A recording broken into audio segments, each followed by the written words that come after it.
दोस्तों नमस्कार। आज सुप्रीम कोर्ट में केजरीवाल की इंटरिम बेल को लेकर सुनवाई हो रही थी। बहुत इंटरेस्टिंग एविडेंसेस सामने रखे गए और बहुत अच्छी तरह से दोनों पक्षों ने अपने अपने तर्क रखे। लेकिन सबसे इंपॉर्टेंट बात जिसको लेके आज समाज में चिंता की बात है और जो चर्चा होनी जरूरी है समाज में, वो ये है कि क्या किसी भी मुख्यमंत्री के लिए देश में अलग कानून होगा। पहली बात। दूसरा, क्या जेल में रहकर कोई मुख्यमंत्री या पॉलिटिशियन क्या चुनाव नहीं लड़ सकता? ऐसा नहीं है, क्योंकि बहुत सारे पॉलिटिशियन जो जेल में हैं, जिन्होंने पर्चा भरा और जेल में रहकर वो चुनाव जीते, ऐसे बहुत सारे उदाहरण। तो फिर केजरीवाल को इंटरिम बेल किस लिए चाहिए, इस बात को लेकर सुप्रीम कोर्ट में बहस जारी। अभी उस पर निर्णय नहीं आया, उम्मीद है कि आज भी नहीं आएगा और हो सकता है कि ये केस लंबा चले, क्योंकि इसमें बहुत सारे कॉन्स्टिट्यूशनल प्रोविजंस हैं जिसके बारे में हमें समझना होगा और देखना होगा। इसीलिए आज के वीडियो में मैं आपसे चर्चा करूंगा कि इस समय सुप्रीम कोर्ट में जो बहस हो रही है और जिस पे आज मुझे नहीं लगता कि किसी भी रूप में कोई जजमेंट आएगा, क्योंकि जिस तरह से आर्ग्यूमेंट चल रहे हैं उसमें अभी बहुत बहस बाकी है। लेकिन मुद्दे क्या हैं, इसको समझना जरूरी है। सबसे पहला सवाल ये था जिस पे पिछली बार भी चर्चा हुई थी कि क्या केजरीवाल को इंटरिम बेल मिलनी चाहिए या नहीं। इसमें सबसे बड़ा जो इशू आता है वो ये आता है कि अब भारत का संविधान किसी भी व्यक्ति को, जो भारत का नागरिक है, वो किसी भी प्रोफेशन में हो, चाहे वो दुकान वाला हो, चाहे वो ऑफिस में काम करता हो, या वो पॉलिटिशियन हो, या वो चीफ मिनिस्टर हो, क्या उसकी परिस्थितियों को देख के क्या कानूनों को बदला जा सकता है? क्या कानूनों का इंटरप्रिटेशन उस व्यक्ति के स्टेचर को देख के होगा? आफ्टर ऑल, जब कानून एक है और अगर अपराध के लिए जो सजा का प्रावधान है वो क्या सिर्फ आम आदमी के लिए है? और मान लीजिए कि केजरीवाल को इंटरिम बेल मिल जाती है, तो उसका आधार क्या होगा? इसलिए कि वो एक चीफ मिनिस्टर है, तो क्या सिर्फ चीफ मिनिस्टर को यह आधार बना के बेल दी जाएगी, या कोई भी पॉलिटिशियन जो कैंपेन करना चाहता होगा उन सबको बेल दी जाएगी, या जो भी नेता या जो भी अपराधी जेल में बंद है और वो अगर वो चुनाव लड़ना चाहता है और वो अपने क्षेत्र में खुद के कैंपेन करना चाहता है, तो क्या उसको भी इंटरिम बेल मिलेगी? सवाल गंभीर है। इसका मतलब ये है कि जिस तरह से इस समय एक आर्ग्यूमेंट बिल्ड किया जा रहा है कि केजरीवाल को बेल इसलिए मिलनी चाहिए क्योंकि वो एक पार्टी के नेता हैं और उनको कैंपेन करना है और चुनाव है, इसीलिए बेल दे दी जाए और उनके अपराधों को बाकी अपराधियों की तरह ना देखा जाए और उनको कोई रियायत दी जाए, ये आर्ग्यूमेंट क्या भारत के संविधान में और भारत के कानूनों में क्या ये लॉजिकल लगता है? आज सवाल इस बात का है।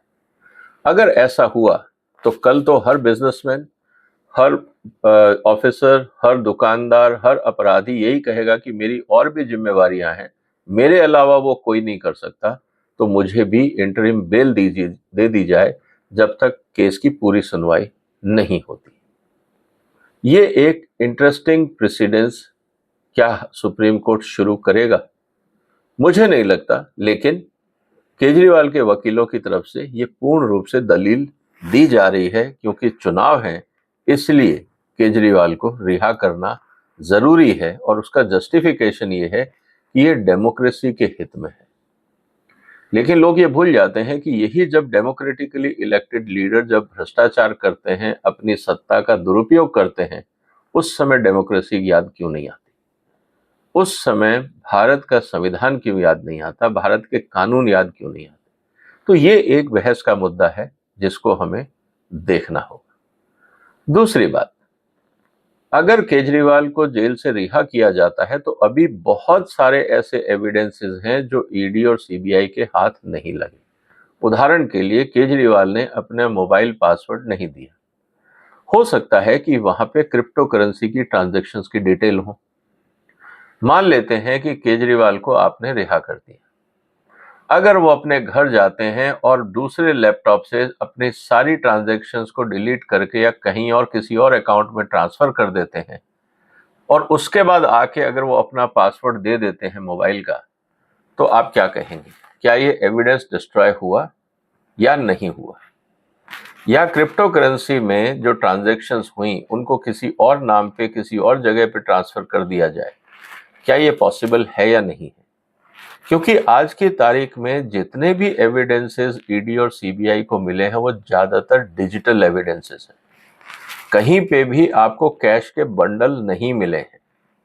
ये बात हमें समझनी होगी। तो ये कहना कि आपको एविडेंस नहीं मिले इसलिए कोई बेगुनाह है, आज के डिजिटल दुनिया में आपको एविडेंस जमीन पे, ऑफिस में, घरों में, अलमारियों में नहीं मिलेंगे।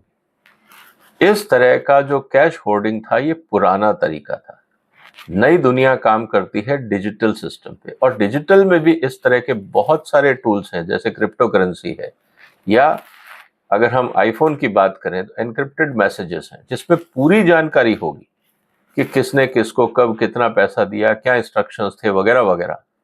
लेकिन आज इन्वेस्टिगेटिंग एजेंसीज के हाथ बंधे हुए हैं, क्योंकि इस तरह के टेक्नोलॉजी प्रोवाइडर्स इन्वेस्टिगेटिंग एजेंसीज के साथ कोऑपरेट नहीं करते हैं।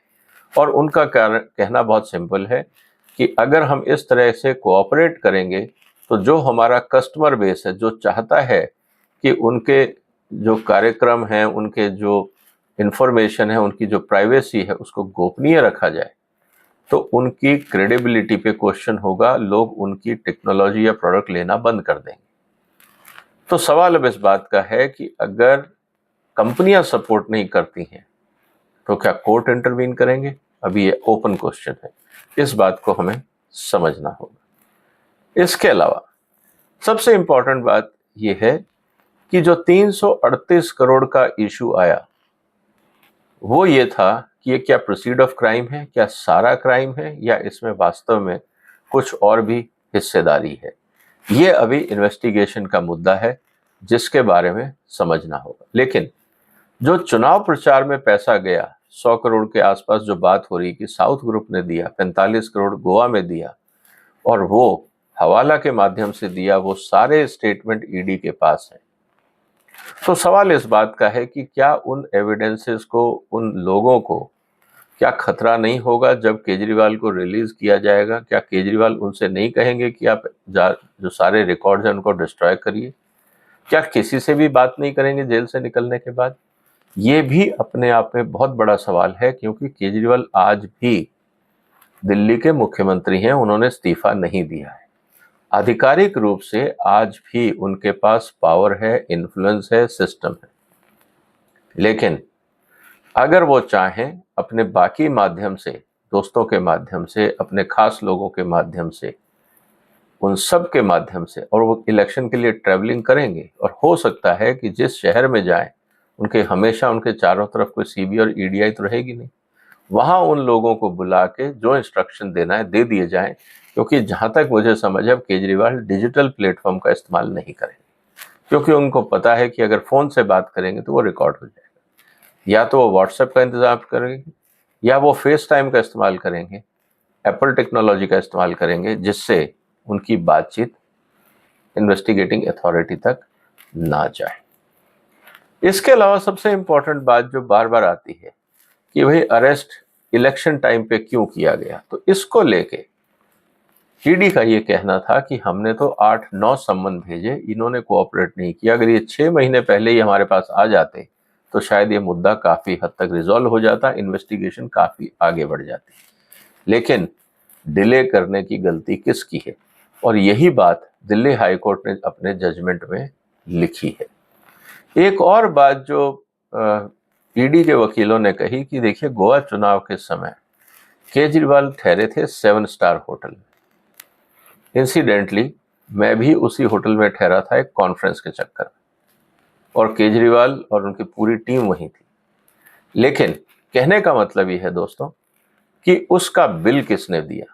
ये मैंने अपने पुराने वीडियोस में इशू उठाया था कि केजरीवाल के होटल्स का खर्चा और आम आदमी पार्टी के जो लोग वहां ठहरे थे लग्जरी होटल में, उसका खर्चा किसने दिया?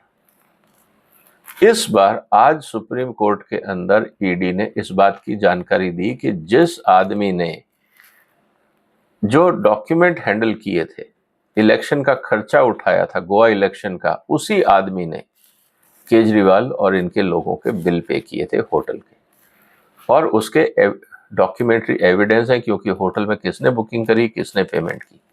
और इंटरेस्टिंग बात यह है कि वही कंपनी थी जिसने पूरे गोवा का कैंपेन मैनेज किया, और उसी कंपनी का जो एम्प्लॉय था वो हवाला के साथ कोऑर्डिनेट करके हवाला ट्रांजैक्शंस को फैसिलिटेट कर रहा था। ये बात भी बहुत क्लियरली ईडी के पास रिकॉर्ड्स में है।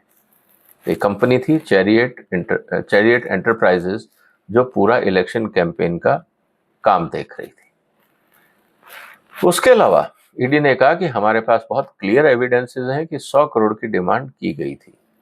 लेकिन सबसे बड़ा मुद्दा जो बार बार मैं अक्सर ये कहता रहा हूं कि ईडी को भी सोचना होगा कि सुप्रीम कोर्ट ने कहा कि आपको इतना टाइम क्यों लगा इन्वेस्टिगेशन को कंप्लीट मतलब आगे बढ़ाने में। 2 साल पहले आपको पता लग गया था कि घपला हुआ है, आपने 2 साल तक अपनी इन्वेस्टिगेशन कंप्लीट क्यों नहीं करी?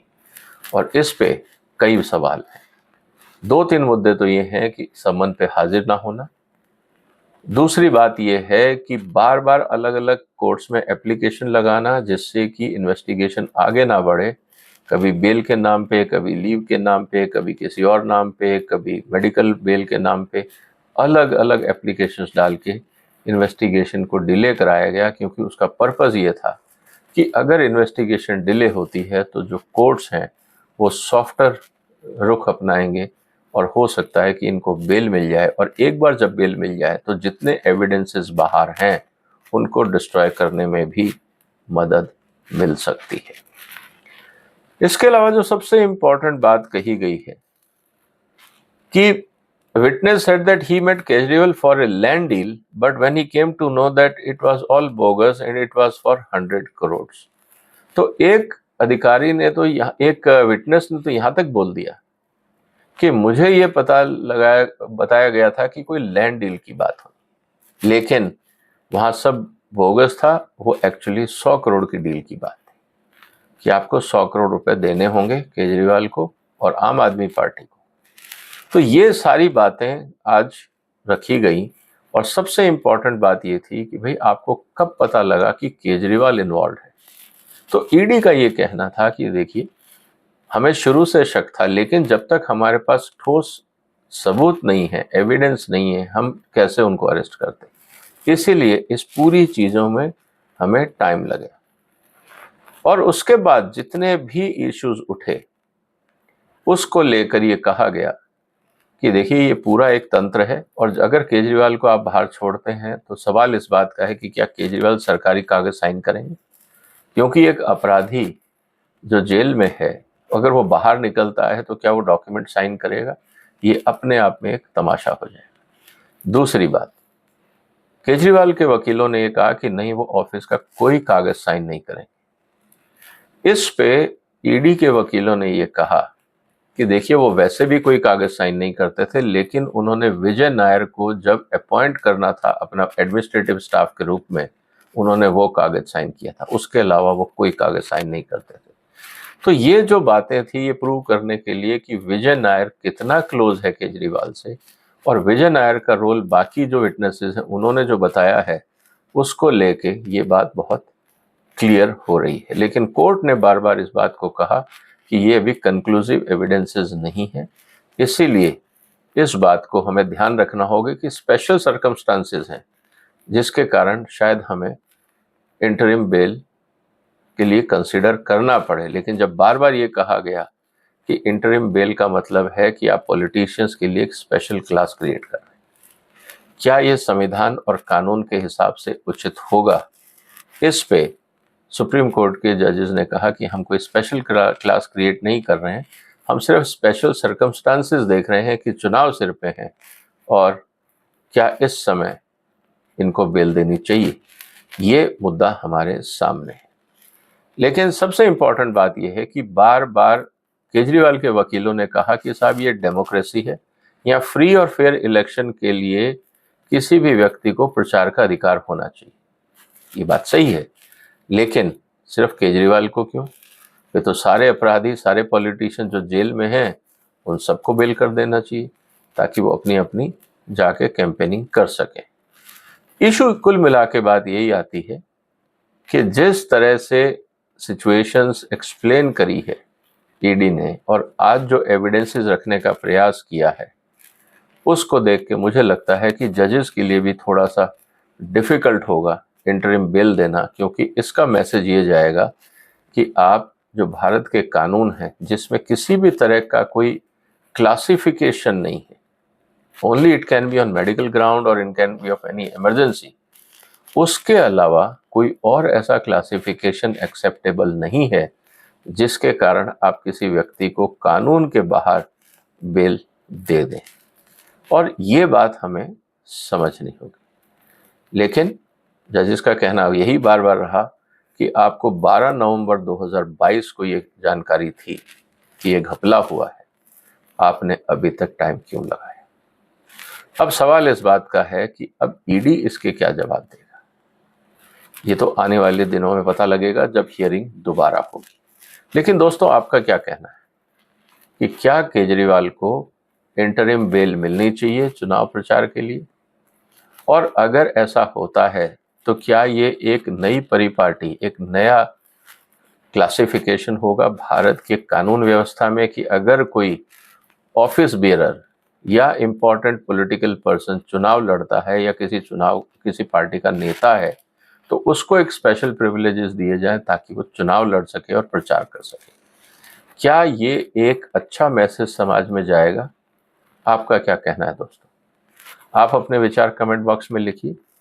फिर मुलाकात होगी एक और महत्वपूर्ण मुद्दे के साथ। तब तक आप इस वीडियो को शेयर करिए, इस चैनल को सब्सक्राइब करिए अगर अभी तक नहीं किया है तो। तब तक अपना ध्यान रखिएगा। फिलहाल वंदे मातरम।